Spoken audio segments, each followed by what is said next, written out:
বড়লেখায় বাড়ি থেকে কলেজের উদ্দেশ্যে বেরিয়ে আর বাড়ি ফিরেনি এক কলেজ ছাত্রী। নিখোঁজ ওই শিক্ষার্থীর নাম খাদিজা আক্তার। সে বড়লেখা পৌর এলাকার পাখিয়ালা গ্রামের শফিকুল ইসলামের মেয়ে ও নারী শিক্ষা একাডেমির শিক্ষার্থী। নিখোঁজ মেয়ের ব্যাপারে বড়লেখা থানায় একটি সাধারণ ডায়েরি করেছেন তার পিতা। সাধারণ ডায়েরি ও পারিবারিক সূত্রে জানা যায়, রবিবার সকাল আনুমানিক ৯টায় প্রতিদিনের মতো কলেজে যাওয়ার জন্য বের হয় খাদিজা। এরপর কলেজ ছুটির পর আর ফিরে আসেনি সে।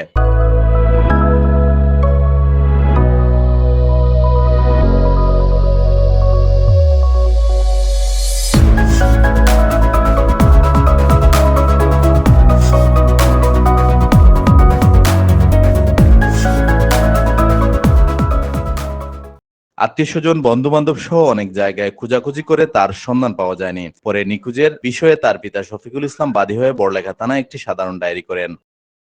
পরিবারের পক্ষ থেকে সবার সহযোগিতা চেয়ে জানানো হয়, কোনো সহৃদয়বান ব্যক্তি তাকে পেয়ে থাকলে বা দেখে থাকলে নিকটস্থ থানা অথবা নিম্নোক্ত নাম্বারে যোগাযোগের অনুরোধ করেন তারা।